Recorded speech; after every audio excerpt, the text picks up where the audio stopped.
Ladies and gentlemen, the President of the United States.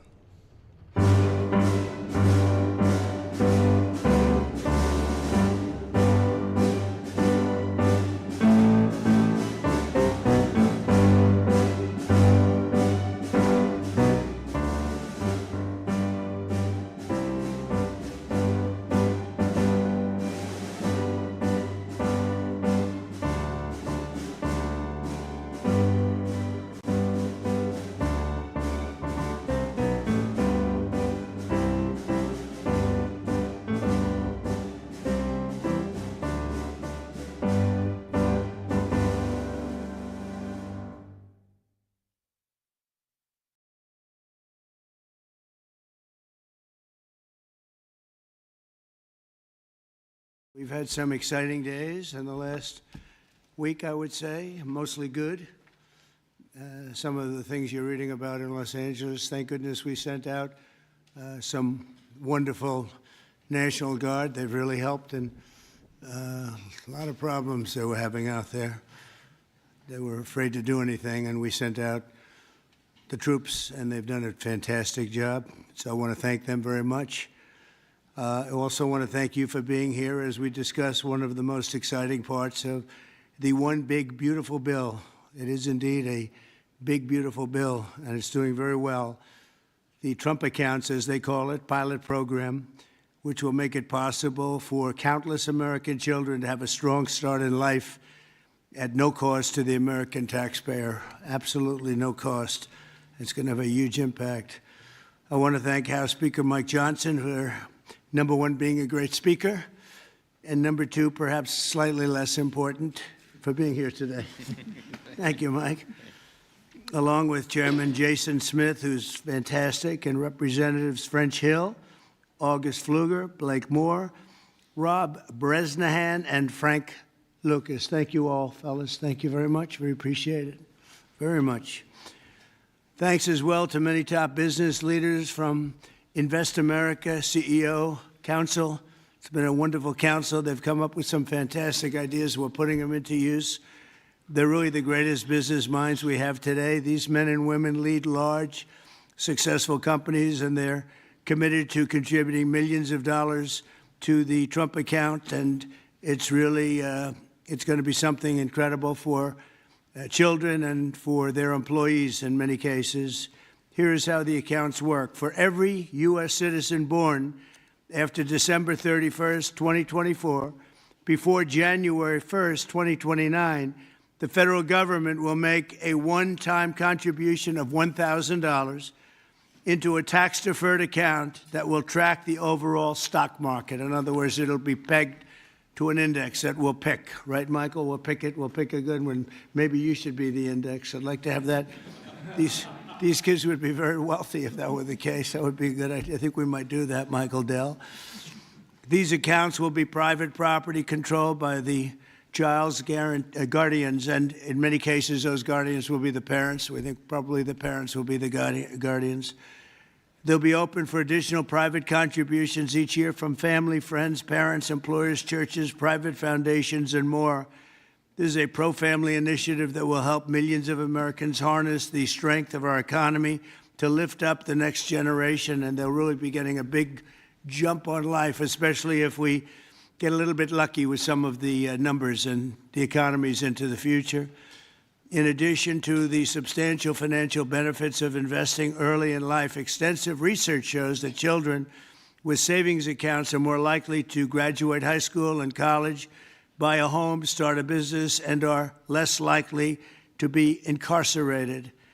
Trump accounts will contribute to the lifelong success of millions of newborn babies.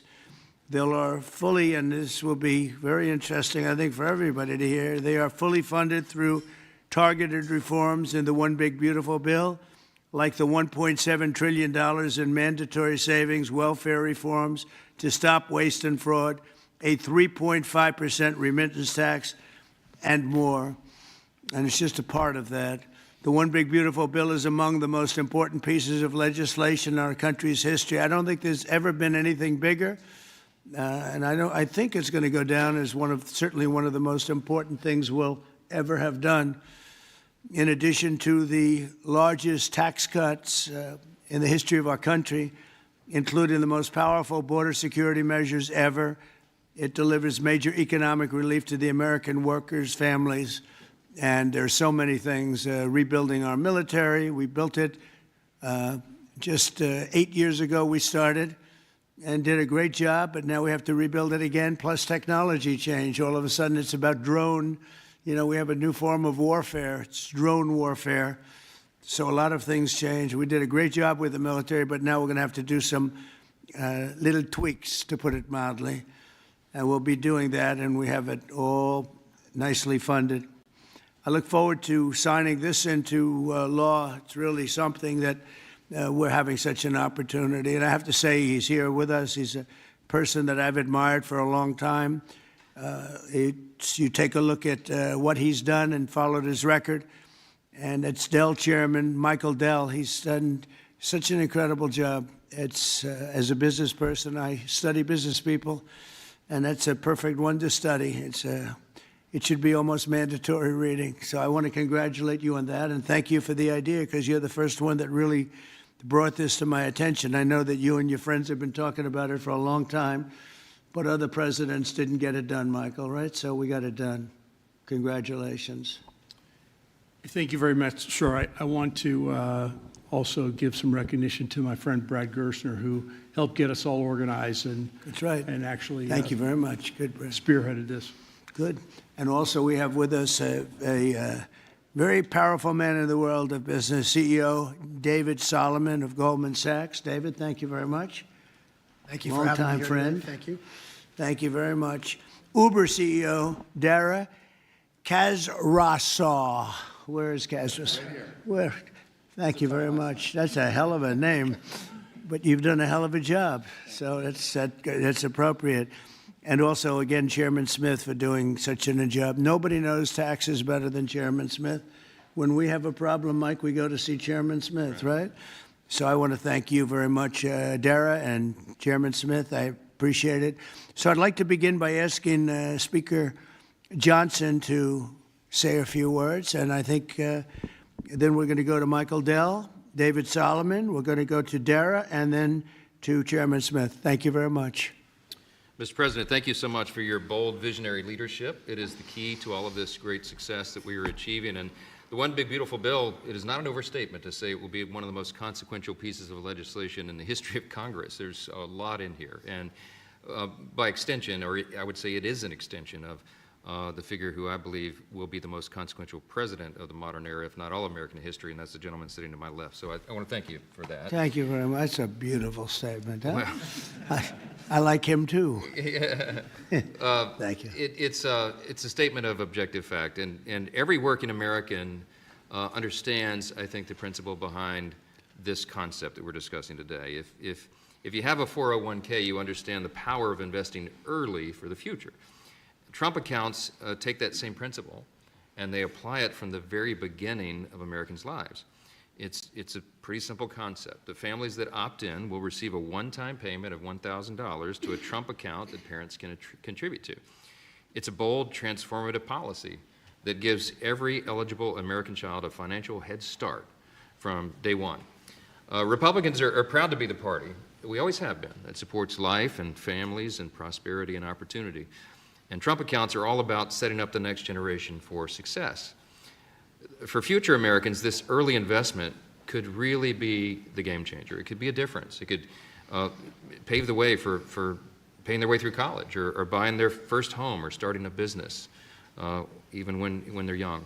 So even $1,000 at birth will put these Americans in a better position than over half of American adults who sadly have no retirement savings at all.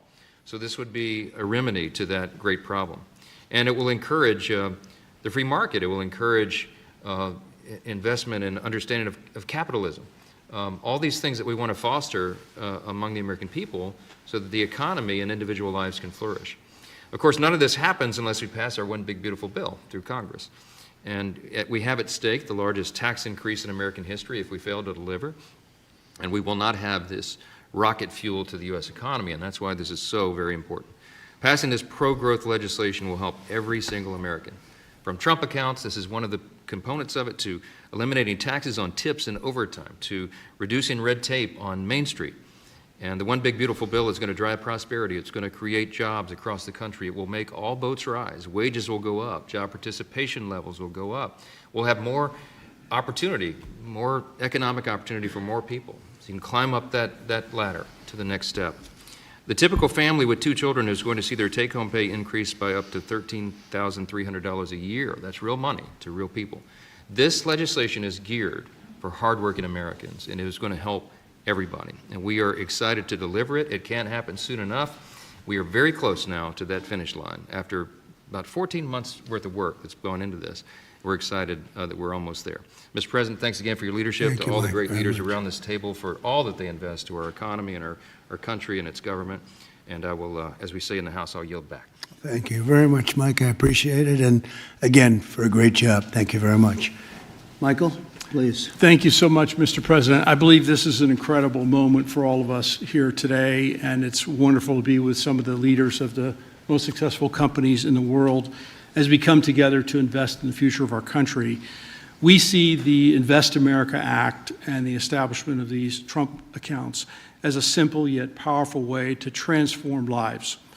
Decades of research have shown that giving children a financial head start profoundly impacts their long-term success. With these accounts, children will be much more likely to graduate from college, to start a business, to buy a home, and achieve lifelong financial stability. Dell Technologies is proud to be one of the very first companies to support the Invest America Act, a bill that provides every child with a $1,000 seed investment account at birth. This is a straightforward step with enduring benefits. Following your inspiring lead, Mr. President, Dell Technologies will match the government's contributions, dollar for every child born to a Dell team member. This isn't just a new benefit. This is an investment in our people, their families, our communities, and America's future. And it embodies our core belief that opportunity should begin at birth. My wife, Susan, and I, also through our family foundation, have been closely studying the Invest America Act. And assuming that it becomes law, we expect to make a very significant gift. We view this initiative as a powerful platform for philanthropic innovation aimed at helping children thrive wherever they come from, particularly those families who have been historically left behind. Mr. President, you articulated it perfectly. These Invest America accounts will give every new American child a genuine opportunity to participate in history's greatest engine of economic growth, the American economy. The funds in these accounts invested in American enterprise and innovation will grow over time into substantial nest eggs, providing support for education, home ownership, and starting families. The ability of families, friends, benefactors, and employers to match the government's generosity amplifies the life-changing potential of this initiative.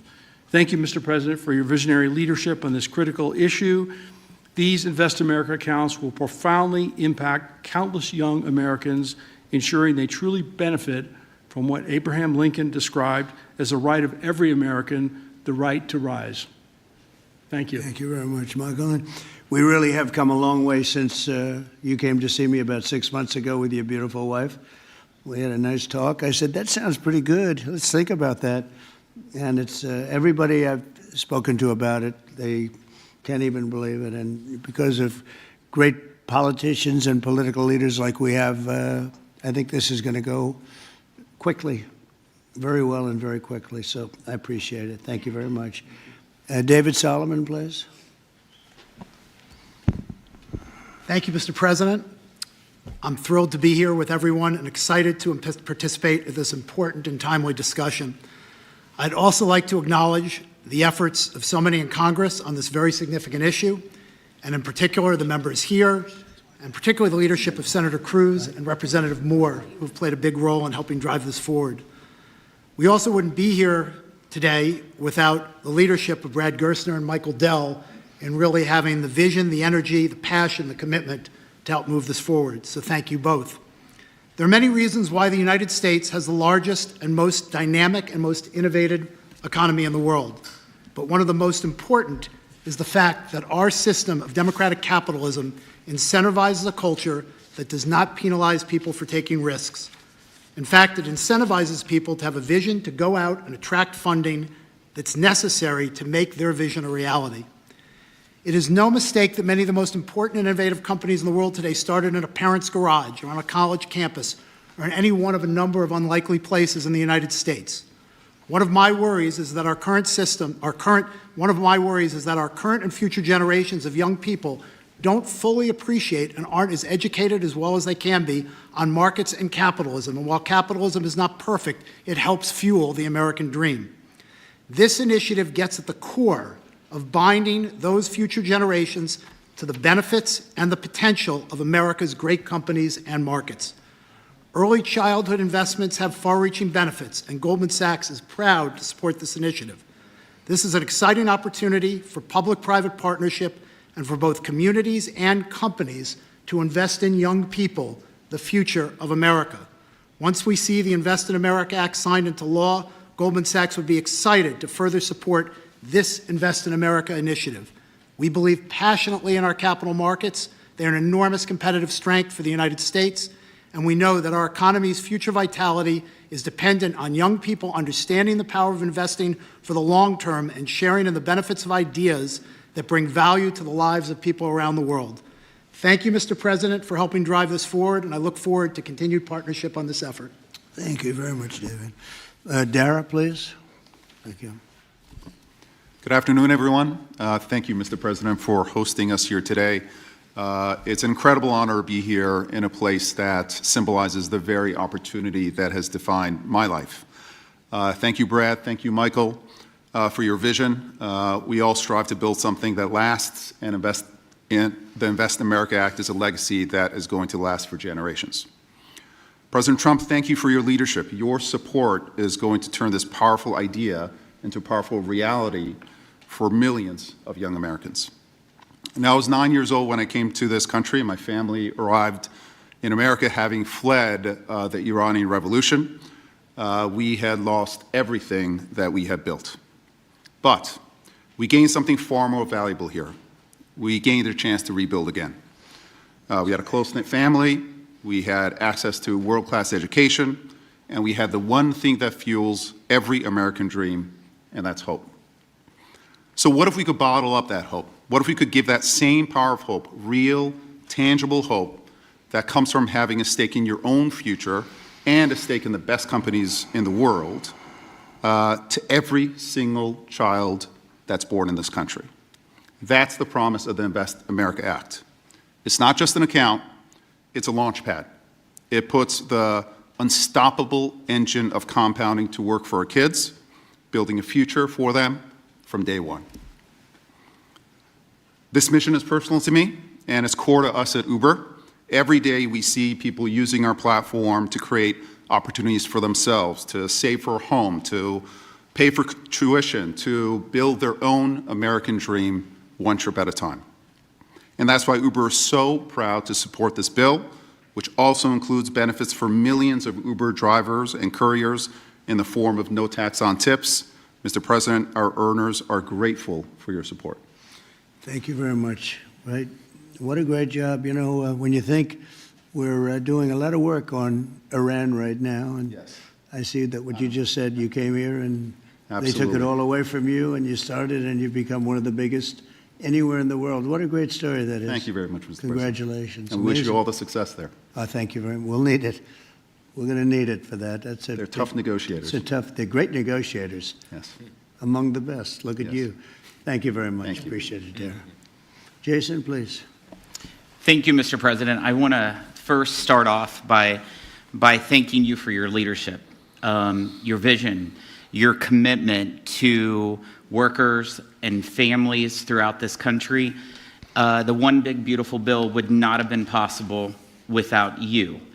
And it delivers the largest tax cut in U.S. history, the largest mandatory spending cuts in U.S. history, the most significant welfare reforms in U.S. history, and the largest one-time investment in border security. So it's things to be extremely proud about. Representing Southeast Missouri, I'm extremely proud about how you're delivering for working families. No tax on tips. A waitress like the waitress in Nevada that talked to you about no tax on tips, and the other 4 million tipped employees in the country, they will see an extra $1,700 in their paycheck because of the no tax on tips. That's significant for someone who's just trying to put food on their table and clothes on their backs. The linemen working overtime to restore power will get an additional $1,750 into their paycheck. Seniors will get $72 billion in tax cuts. The Trump investment accounts will be a game changer for new parents, even before their newborn baby can walk or talk. Their child will have money saved to one day learn a trade, start a business, or to buy a home.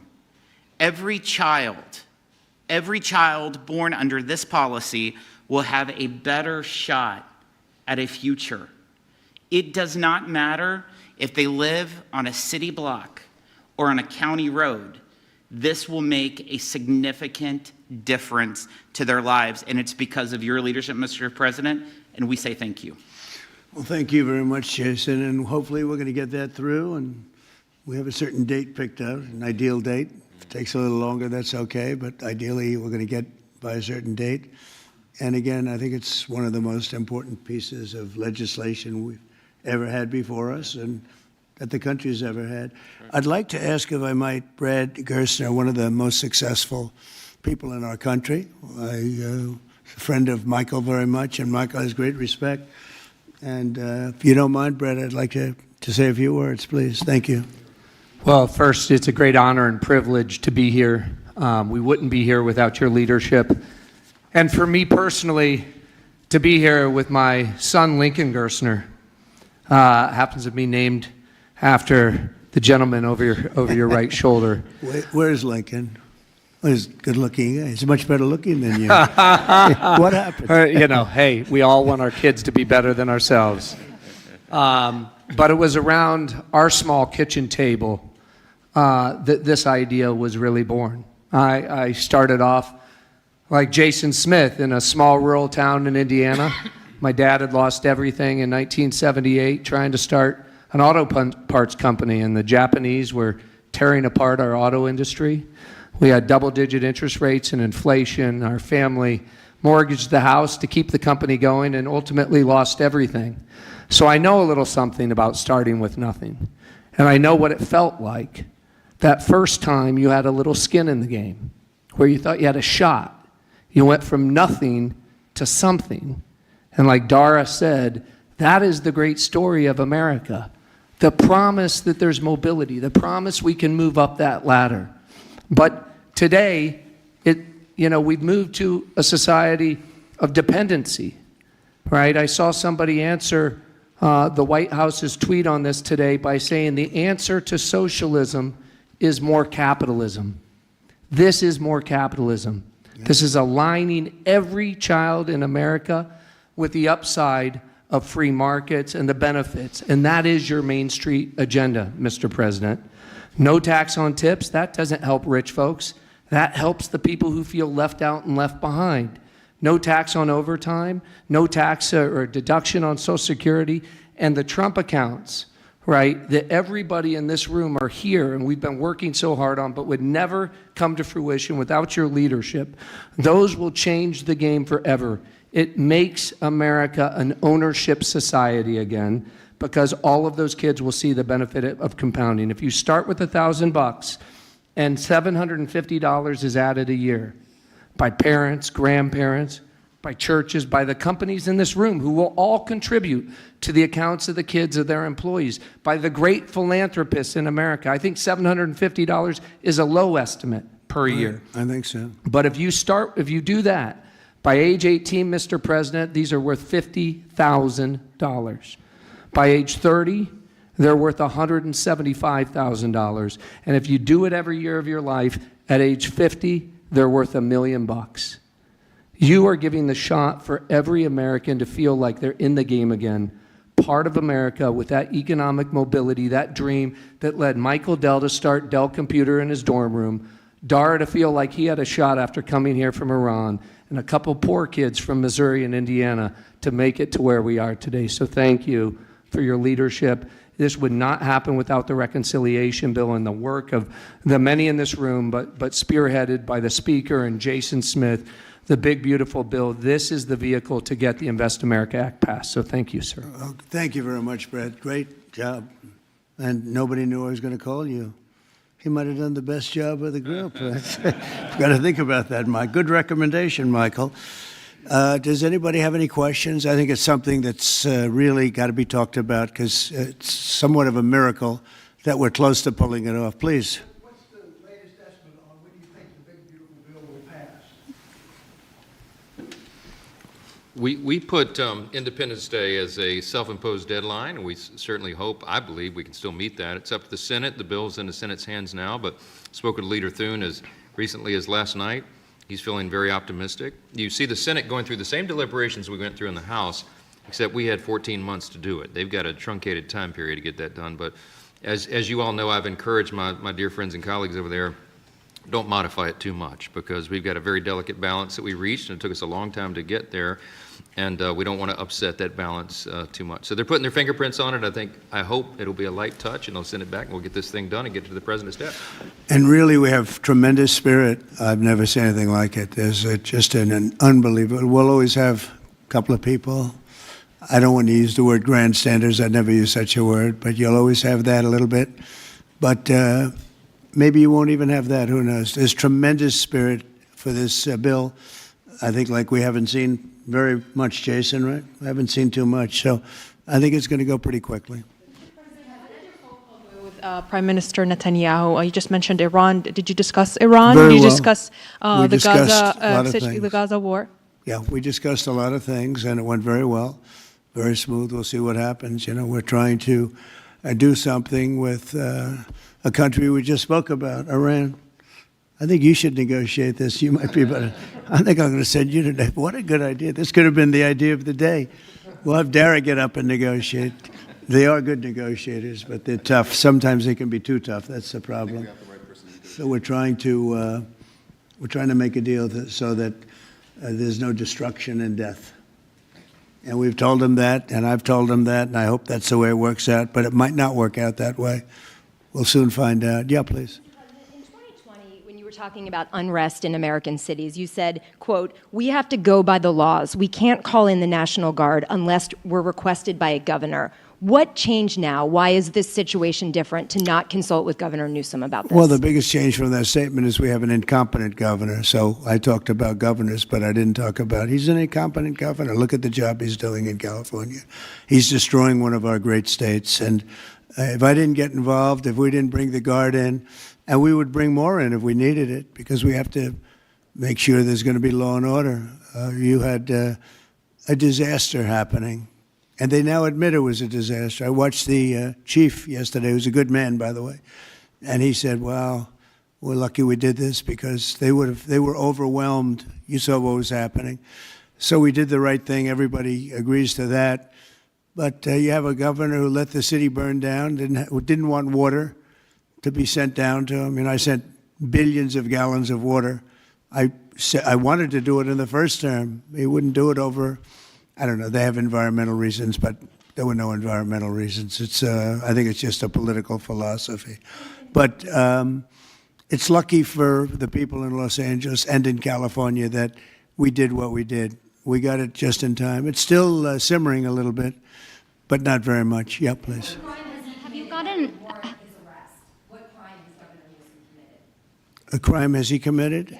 I think his primary crime is running for governor because he's done such a bad job. What he's done to that state is like what Biden did to this country. And that's pretty bad. It's a wrong philosophy. Thousands, hundreds of thousands of illegal immigrants, many of them prisoners. They're taking up your health care. They're taking up your space in schools. They're taking up your hospital. And in many cases, they're criminals. And we have to do something about it, and we're doing something about it. I want to thank the incredible patriots of ICE and Tom Homan, who has been incredible, and Kristi Noem, likewise incredible. the job they're doing. And it's like an unforced error. There was no reason for this. 21 million people were allowed into our country, and many of those people were criminals. And it's a shame. It's a shame. But we're getting them out. And I will say, I think it's a 95-5 issue, just like so many other issues, 95-5. And the Democrats lost an election in a landslide because they're on the wrong side of the issues. I mean, it's not even conceivable that somebody would do the kind of things that he did. And then, you talk about projects. They want to build a train going from San Francisco to L.A., and it's costing hundreds of billions of dollars more than they thought it was going to cost. It's not even believable. To Brad and to people sitting here, would you believe that a train, it was going to cost X dollars and it might be 100 times X? Would have paid for this for about 50 million American children. You're right. 50 million American children instead of a 3-mile train track that never got built. We could have put Lincoln in charge with no experience. He would have done a good job. I guarantee you that. All right, please, Peter. Mr. President, have you gotten an update from your negotiating? Thank you, President Trump. So it seems like Gavin Newsom likes the attention that he's getting right now from you. I do. Yeah, I think it seems like he does. If you look at recent history, somebody who was running for president, you, who got arrested and had a mugshot, you could make the argument that politically that wound up helping you.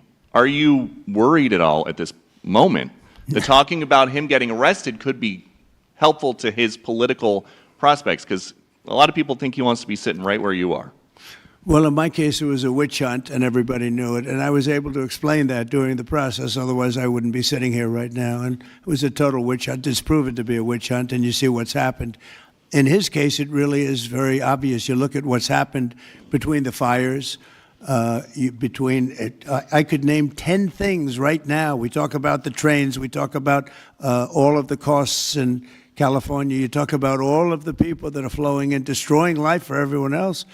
So, no, I don't think it's going to help him. I think it's actually very bad for him. And right around the time that we were walking in here, the governor and the state attorney general said that they're going to sue you for sending the National Guard in. They're saying there's no invasion, there's no rebellion. The president is trying to manufacture chaos and crisis on the ground for his own political ends. Federalizing the California National Guard is an abuse of the president's authority under law. Well, it's interesting. You watched the same clips as I did. Cars burning all over the place, people rioting. And by the way, we stopped it. We were able to make it much better, but it still looked pretty bad. And in watching clips last night, people were saying this is really a big problem. And until we went in, if we didn't do the job, that place would be burning down just like the houses burned down. They were in big trouble last night, Peter. You know it. And the night before, and the night before that. And I feel we had no choice. I don't want to see happen what happened so many times in this country. I watched Minneapolis burn. Look at what happened in so many different parts of California.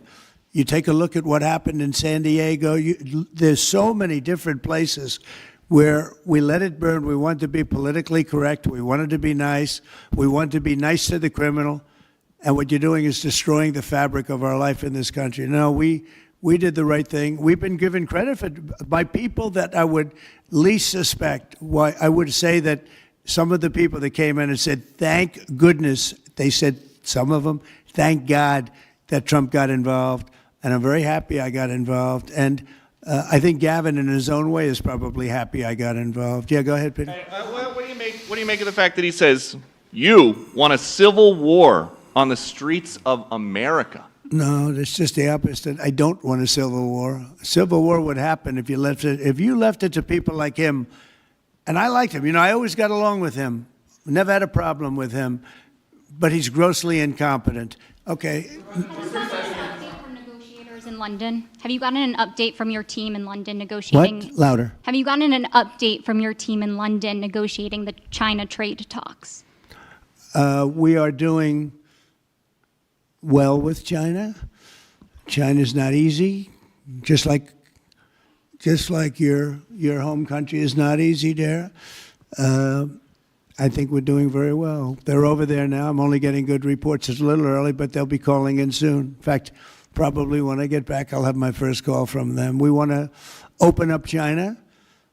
And if we don't open up China, maybe we won't do anything, but we want to open up China. It'll be a great thing for China, a great thing for the rest of the world. Are you willing to lift export controls when it comes to China? Did you give your negotiators any sort of limitations? We're going to see. Look, China has been ripping off the United States for many years. Nobody charged them 10 cents. No president had the courage to charge China for whatever reason. They didn't want to do it. I took in hundreds of billions of dollars. I put on tariffs on China when I got in first term, and we took in hundreds of billions of dollars. And then I did it again, but I did it for a lot of others. If you look at the stats, the deficit last month was cut in half. Everybody was shocked. I wasn't shocked. I think a lot of the people at this table weren't, because they saw the billions of dollars that were pouring in, and the tariffs hadn't even started yet, just about. There weren't cars. They were in some countries at a very minor level. And we cut the deficit in half.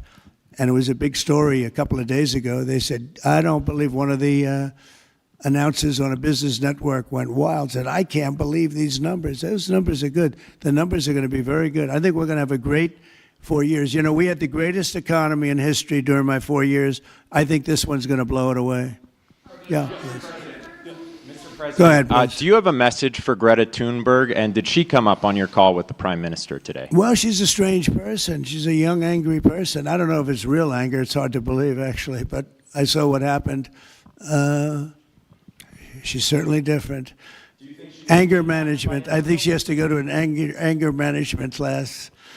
That's my primary recommendation for her. Kidnapped by Israel, as she says? Was she kidnapped? I find it. I think Israel has enough problems without kidnapping Greta Thunberg. And secondly, are you going to Is that what she said? She was kidnapped by Israel? Yes, sir. Are you going to get rid of the Tesla and the Starlink service that you have here at the White House? No, I haven't heard that. I mean, I may move the Tesla around a little bit, but I don't think we'll be doing that with Starlink. It's a good service. Where are you going to move it to? Move it around. What do you mean? I have a lot of locations. Actually, about the Tesla. I got so many locations that I don't know what to do with them all. About the Tesla, did you ever see Elon Musk get physical with the Treasury Secretary? No, I didn't. And I tried to They ask... did have an argument, but I didn't see it. I didn't see a lot of physicality there. And there was this New York Times report that he did not want to talk about, Elon Musk, that alleged that he, towards the end of his time in the White House, was blurring the lines between recreational use of drugs and medicinal. Do you think he ever had drugs here at the White House? I really don't know. I don't think so. I hope not. Look, I wish him well. You understand. We had a good relationship, and I just wish him well. Very well, actually. Yeah. About aid in Gaza, you mentioned now the flotilla. Do you have a response at all about Israel intercepting this boat? And can you give us an update on what's happening to the entry of aid into Gaza right now? We've had people being shot by Israeli forces who are trying to get aid from the Gaza Humanitarian Foundation. Yes. Gaza right now is in the midst of a massive negotiation between us and Hamas and Israel, and Iran actually is involved. And we'll see what's going to happen with Gaza. We want to get the hostages back. That's all I can tell you. Yeah, please, in the back. Yeah. Back to California briefly. You said yesterday when ACMA reported that it was not insurrection taking place, but then on True Social a bit later, you'd said they were insurrectionists. After what you've seen You're talking about in L.A.? Yes, sir, in L.A. I wouldn't call it quite an insurrection, but it could have led to an insurrection. I mean, that was a lot of harm that was going on last night. I watched it very closely. And it was amazing that the job that the National Guard did. And by the way, the police were working very hard also. But, you know, the police are given instructions to be politically correct. I said, no, you don't have to be politically correct. You have to do the job. And on Elon Musk, do you plan to speak to him on the phone anytime soon? I know some. Which one? On Elon Musk, do you plan to speak to him on the phone anytime soon? I haven't really thought about it, actually. I would imagine he wants to speak to me. I would think that. If I were him, I'd want to speak to me. And maybe he was already called. You'd have to ask him whether or not he's already called. But I'd have no problem with it. If he calls you, pick up and speak to him? Well, I don't want to say that, but I would imagine he'd want to talk to me. Mr. President. Yeah, please. We're supposed to get a counter proposal from Iran today. Have you gotten that proposal, and what We is have the a main meeting on impediment? Thursday. We have a meeting with Iran on Thursday, so we're going to wait till Thursday. And what's for the that main proposal. impediment to getting a deal? Well, they're just asking for things that you can't do. They don't want to give up what they have to give up. You know what that is. They seek enrichment. We can't have enrichment. We want just the opposite. And so far, they're not there. I hate to say that because the alternative is a very, very dire one, but they're not there. They have given us their thoughts on the deal, and I said, you know, it's just not acceptable. I would say, yeah. I don't know what else. I can talk about the weather. Well, you can talk about Lebanon. Pretty much that's the main topic, yeah. Mr. President. We talked about Lebanon also, yeah, we did. What about Lebanon? Well, Lebanon's working very hard. They have a great new ambassador that I put there, man I know very well. He's very smart. I didn't even know he was Lebanese, and I said, why would you want Lebanon? He said, I was born there. I love it. I love the people. I said, you know, it's very dangerous going to Lebanon. There are some ambassadorships that are wonderful. There are some that are dangerous. I said, Michel, his name is, it's a he, Michel, very elegant man. And I said, why would you want this? And he said, because I love my country and I love those people. I said, it's very dangerous. He goes, I don't care. This is not a man that lived on danger. He's a very successful man from here. And he wanted to be the ambassador despite probably a very dangerous situation he's going into. You see what's going on. But I had great respect for that. He loves that country. He loves it. He was born there. He loves the country. Yeah. Mr. President, you've got a big, beautiful parade coming up on Saturday. We do. What's your biggest expectations for that? And I've got a second question in regards to Gavin Newsom. Go ahead and talk about the big, beautiful parade. It's such a, thank you, Brian. It's such a, I think, important moment for this country. You know, 2 weeks ago I was calling people and back and forth with leaders, including President Putin, including French president, including lots of different people. And all of them said, we're celebrating victory in World War II. And I said, wow, isn't that amazing? We're the only one that wasn't celebrating, and we're the one that won the war. Now, Russia did help. They did lose 51 million people, in all fairness. People would say, oh, he's sticking up for Russia. No, they lost 51 million people. And, you know, we can't forget that. But France was celebrating. And, as you know, Hitler made a speech at the Eiffel Tower. But when I spoke to President Macron, he said, oh, we are celebrating the great victory of World War II. And I think that's great that he was doing it.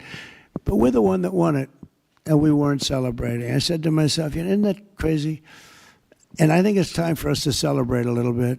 You know, we've had a lot of victories. We won 2 world wars, and then we go out and change the name of the forts where we won the wars. You go out, we win world wars from Fort Robert E. Lee, from Fort Bragg, from all the different forts. And what do? We change the name of the forts because we want to be politically correct. So a lot of them were changing back. You probably noticed Fort Bragg and others. But I think it's a time to celebrate our military. You know, we've rebuilt our military largely. Little low on ammunition. That's because it goes out very fast to other countries, one in particular. But we'll get that back very quickly. But we have a military the likes of which nobody has. Nobody comes close. We have the best equipment in the world. We make the best equipment in the world. There's no military like our military. We showed that with ISIS. I was told by the television generals it would take 4 years to win, and we did it in 3 weeks. And it was headed by General Raisin Kane, who's now the chairman of the Joint Chiefs of Staff. He's great. Just left him. No, I think it's time that we celebrate. And I sort of have to laugh at these people. Well, you know, you're going to spend a lot of money. A lot of that money is being paid for by me and people that make donations. I don't know if you know that. A lot of it won't even come out of the military. I think I can say that, Susie, right? We have people putting up money to do it. Not that it's necessary, because I think it's a great expenditure. We have many tanks. We have all sorts of new ones and very old ones, old from World War I and World War II. It's really a celebration of the Army.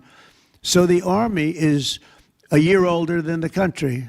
So next year we celebrate 250 years, but we're celebrating the Army on Flag Day. And it's not my birthday. It is my birthday, but I'm not celebrating my birthday. I'm celebrating Flag Day. It happens to be the same day, so I take a little heat. But Flag Day is the appropriate date. And we're celebrating 250 years of the Army, a great service. And remember, you know, think of it. We won so much. We won World War I, World War II, so much else. And then we became politically correct. But I can only tell you that I was told that ISIS would take anywhere from 4 to 5 years, and we did it in 3 weeks. You were there, you watched, right? We have the greatest military in the world. Nobody can beat us. As long as we have our right leadership, nobody can beat us. If we have stupid people running it, like you had in Afghanistan, when you look at that, first of all, Afghanistan should have been an easy victory as a war, but we were so sad the way we fought it, so ridiculous. We fight not to win, but we didn't used to be that way. And we're celebrating, because I think the day in Afghanistan was the saddest period of time in the history of our country. That was a Biden mess with bad generals like Milley and others. They were bad. They were incompetent generals. I know all the good ones and the bad ones. We got rid of most of the bad ones. But it was time to celebrate, and that's what we're doing. So it's on June 14th, and it's going to be a parade the likes of which I don't know if we've ever had a parade like that. It's going to be incredible. We have even though it's the Army, we have a lot of those Army airplanes flying over the top, and we have tanks all over the place, and we have thousands and thousands of soldiers going to bravely march down the streets. It's going to be a beautiful day, I think. And we're going to celebrate our country. You spoke of leadership, and real quickly, speaking of Gavin Newsom, is he the right leader for California, considering how massive their economy is and all these U.S. investments coming in? Is he the right governor and leader for the future of California and for U.S. investments? I don't think he is. I mean, I think he's done a terrible job. And, you know, he's a guy, I always got along with him. You look at his past statements about me. I was a great president. I always took care of California, you know, all that. But I'm just talking on results. You look, you know, he has the advantage of beautiful weather, maybe the best weather of any state when you think about it. Beautiful weather, beautiful ocean, beautiful everything. You have all the advantages, and he didn't take advantage of that. And he's let people come in by the millions who are overrunning your hospitals, your education system, and your police. Your police are being overrun. Look at what's happened. He should only be happy I sent in the military, because if I didn't send them in, you would have had a problem there, the likes of which we haven't seen in a long time. Yeah, please. Thank you, Brian, very much. Supersonic flight. Yes, sir. I know you just signed an executive order on it. Do you want to see a supersonic Air Force One in the next 10 years or so? Oh, well, I don't care too much about that, but I would like to see, you know, if you think about it, flight, the word flight's an interesting word, but it's probably the only category where we've actually gone backwards, because we used to have the Concorde, and we could fly to London, Brad, very quickly and nicely. And today it takes you 2 times and 3 times as long. It's the only thing where we've regressed. By the way, the Concorde, to my way of thinking, to this day, Michael, because you're very much into aesthetics, I know, but to this day was one of the most beautiful pieces of art I've ever seen. It was a piece of art, the beauty of the Concorde. It was the most beautiful plane, but it was you know, got you there in half the time. Now you spend a lot of time, and there's no reason for it. Because, you know, they have the sonic boom. It's not a huge problem, but they have the sonic boom thing pretty well figured out. The technology changes, the change in the skin, the change in weight, all of the other things. There's no reason why we shouldn't do great. So we are making it possible for them to do supersonic and get us back on the track. I mean, think of it, 30 years ago, we actually had planes that flew much faster than we do now. It took you half the time to get to a location. So we've regressed, and we're going to progress. Eh? Well, it's sort of an amazing thing, isn't it, though? We've gone backwards. On Wall Street, they haven't done that. If Goldman Sachs was like that, you wouldn't have Goldman Sachs anymore. Yeah, please. Are you planning to deploy Marines in California to address the situation in Los Angeles? Are you going to deploy Marines in California? We'll see what happens. I mean, I think we have it very well under control. I think it would have been a very bad situation. It was heading in the wrong direction. It's now heading in the right direction. And we hope to have the support of Gavin, because Gavin's the big beneficiary as we straighten out his problems. I mean, his state is a mess.